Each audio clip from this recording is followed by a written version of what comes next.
Hello बच्चों, कैसे हो। तो आज हम लोग पढ़ने जा रहे हैं क्रॉप प्रोडक्शन एंड मैनेजमेंट। इसमें 1.7 पढ़ रहे हैं प्रोटेक्शन फ्रॉम बीड्स। ठीक है। बीड्स क्या होता है? बीड्स हम बोले थे ये अनडिजायरेबल क्या है, प्लांट है, जो बोल सकते हो जंगली घास। इतना समझ, बीड्स मतलब जंगली घास, जो कि अगर बहुत सारे क्रॉप्स के बीच अगर वो उग जाता है तो क्या करता है कि वो क्रॉप्स के बदले ये न्यूट्रिएंट्स, वाटर, ये सब और सनलाइट ये सब यूज करता है, जिससे जो बगल वाले जो प्लांट होता है बीड्स के बगल में, उसको नुकसान पहुंचता है। उसको पर्याप्त मात्रा में पोषक तत्व नहीं मिल पाता है, मतलब न्यूट्रिएंट्स ये सब नहीं मिल पाता है, जिससे वो पौधा वीक हो जाता है। ठीक है। तो इसीलिए बीड्स को क्या किया जाता है, उखाड़ कर फेंक दो, या नहीं तो ये स्प्रे आता है कुछ बीडिसाइड करके, उसको देने से वो ख़त्म हो जाता है। चलो तो हम लोग पढ़ते हैं। पिक्चर में देख रहे हो,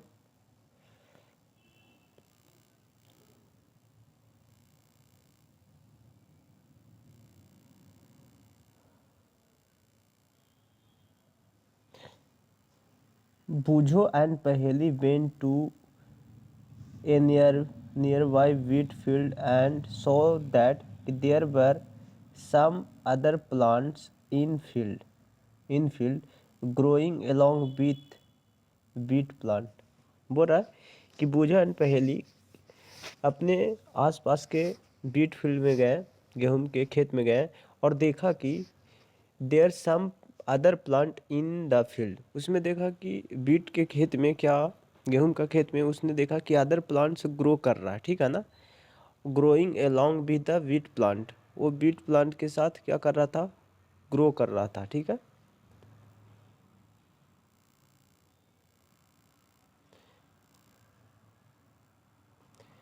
have these other plant been planted purposely. बोल रहा है कि क्या ये जो प्लांट है, जो अदर प्लांट है, वो क्या मतलब पर्पस के व्यू से, मतलब वो रोपा गया है या बोया गया है। तो एक क्वेश्चन कर रहा है, तो चलो देखते हैं। In a field many others undesirable plants में grow naturally along with the crop. बोल रहा है कि फील्ड में बहुत अदर अनडिजायरेबल का मतलब हुआ कि जो अपनी इच्छा से क्या हो, उग जाता है, ऐसा प्लांट को बोलते हैं undesirable plant. May grow naturally along with the crop, जो नेचुरली अदर क्रॉप्स के साथ ग्रो करता है। ठीक है ना, उसको बोलते हैं। अब देखो, these desirable plant are called weeds, और इसी डिजराइबल अनडिजराइबल प्लांट को क्या बोलते हैं, हम लोग वीड्स बोलते हैं। अनडिजराइबल मतलब जंगली घास भी बोल सकते हो, जो पहले हम समझाएं। चलो आगे पढ़ते हैं। वीड्स के बारे में समझ गए।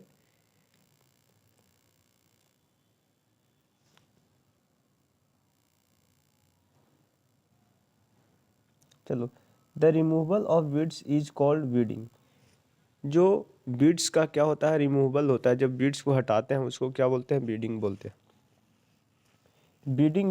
Beading is necessary since weeds compete with the crop plant for water, nutrients, space and light।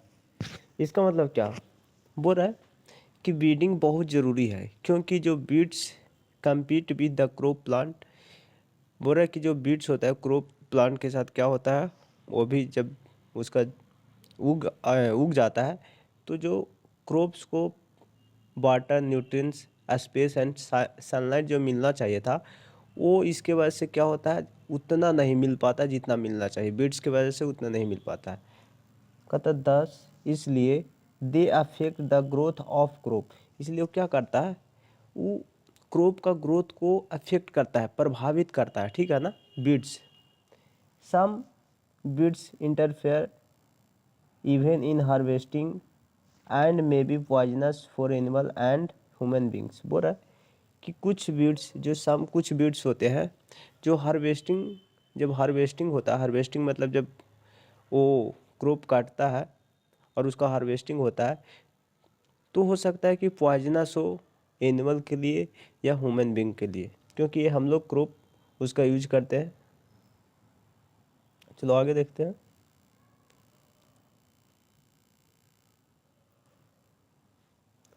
Farmers adopt many way to remove weeds and control their growth. बोलो कि फार्मर्स वो बहुत सारा तरीका अपनाते हैं कि बीड्स को हटाने का बहुत सारा तरीका अपनाते हैं और उसको कंट्रोल करने के लिए, उसका ग्रोथ का कंट्रोल करने के लिए। कैसे?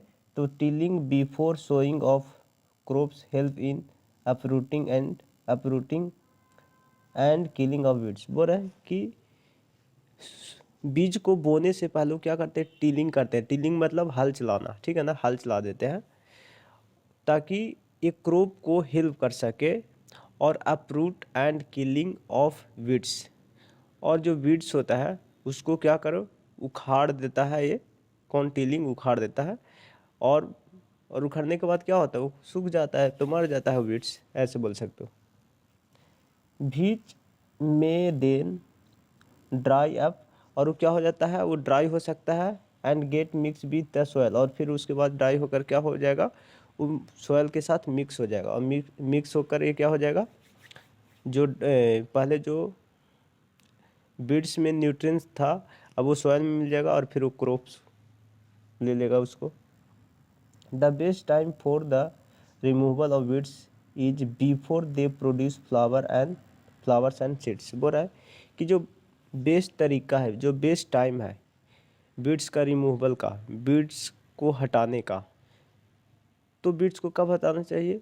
जब वो फ्लावर एंड सीड्स प्रोड्यूस करने से पहले ही उसको हटा देना चाहिए, ठीक है ना। किसको? बीड्स को।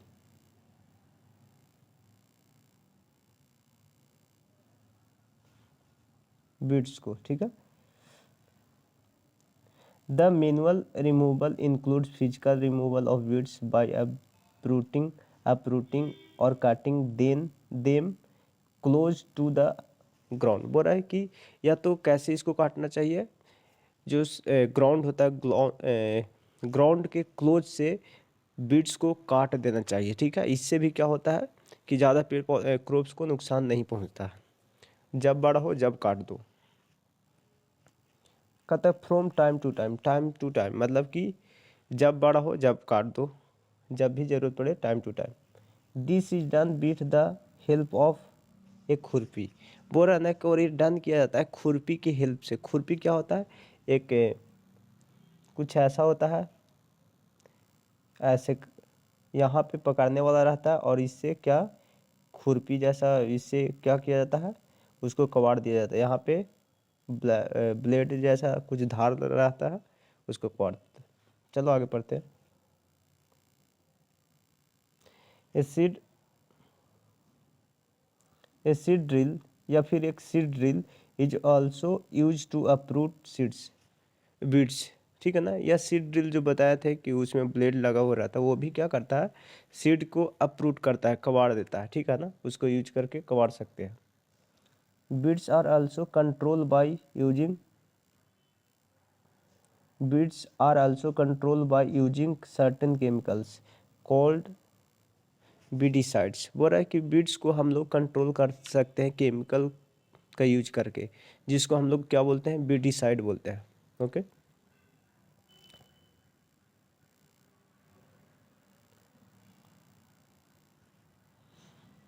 बीडिसाइड्स बोलते हैं। लाइक वो बीडिसाइड क्या क्या नाम है उसको? तो लाइक 2,4-D बोलते हैं उसको, या फिर these are spray in the field to kill the weeds. और इसको क्या स्प्रे किया जाता है फील्ड में, ताकि बीड्स क्या हो? किल हो, मर जाए, ख़त्म हो जाए। They do not damage the crop, ताकि जो बीड्स है वो क्रॉप को डैमेज नहीं कर सके। चलो आगे पढ़ते हैं। The weedicides are dilute with water to the extent require and spray in the field with sprayer। बोल रहा है कि बीडिसाइड्स होता है, ठीक है ना, इसको डाइल्यूट किया जाता है वाटर के साथ घोला जाता है, ठीक है, घोल बनाया जाता है। और इसको फील्ड में क्या किया जाता है? स्प्रेयर के साथ स्प्रे किया जाता है क्रॉप्स पे, ताकि बीड्स पे बोल सकते हो, बीड्स पे स्प्रे किया जाता है। देखो यहाँ पे देख रहे हो पिक्चर में दिखाई दे रहा है। इसमें क्या है? ये इसमें बीडीसाइड्स है, और ये वीट का क्या है, वीट का या किसी का क्रॉप्स है, और इस पे जो ग्रीन ग्रीन दिख रहा है ये समझो कि क्या है, बीट्स है। तो इस पे स्प्रे करेगा तो ये क्या हो जाएगा, जल जाएगा या ख़त्म हो जाएगा। ठीक है,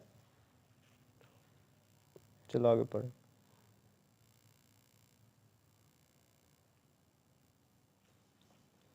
वाई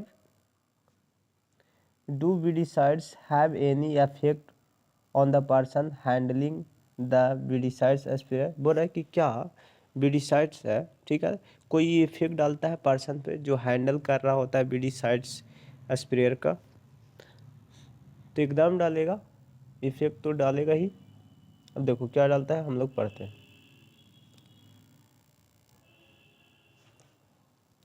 कहता है एज ऑलरेडी मेंशन, ये पहले ही मेंशन कर दिया गया कि the weedicides are spray during the vegetative growth of weeds before flowering and seeds formation. बोल रहा है कि जो वीडिसाइड्स होता है उसको स्प्रे किया जाता है कब, तो जब ग्रो होते रहता है क्या, वीड्स, या फिर बोल सकते हो कि बीड्स जो है ना वो फ्लावर देने से पहले या सीड्स का फॉर्मेशन होने से पहले ही बीड्स को क्या कर देना चाहिए, हम लोग को हटा देना चाहिए, या फिर स्प्रे करना चाहिए बीडिसाइड्स, ताकि ये ख़त्म हो सके, ताकि ये ख़त्म हो जाए।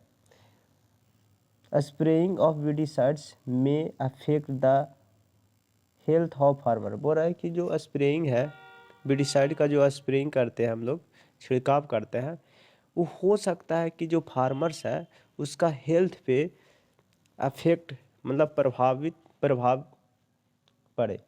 सो इसीलिए they should use these chemicals very carefully. बोल रहा है कि इसलिए इस केमिकल को हम लोग को केयरफुली तरीके से हम लोग को क्या करना चाहिए, यूज करना चाहिए। They should cover their nose and mouth with a piece of cloth during spraying of these chemicals. बोल रहा है कि दे शुड मतलब कि उसको अपना नोज जो नाक होता है और मुंह होता है वो क्लॉथ के पीस से ढकना चाहिए, ठीक है ना, कब, during spraying of these chemicals, जब वो स्प्रे करता है दिज केमिकल्स का। जैसे में हम लोग कोरोना के टाइम कैसा मास्क पहने हुए रहते थे, उस तरह का मास्क पहनकर छिड़काव कर सकते हैं। ओके, तो हम लोग ये पढ़ें, अगले क्लास में हार्वेस्टिंग पढ़ेंगे, ये क्या होता है। ठीक है, तो वीडियो को आप देखेंगे, वीडियो को देखने से ज़रूर फ़ायदा हो रहा है, और बने रहें क्योंकि मेहनत कभी बेकार नहीं जाती। चलो, वीडियो अच्छा लगता है तो कमेंट किया करो, सब्सक्राइब कर दिया करो अगर आप नया सब्सक्राइबर है तो।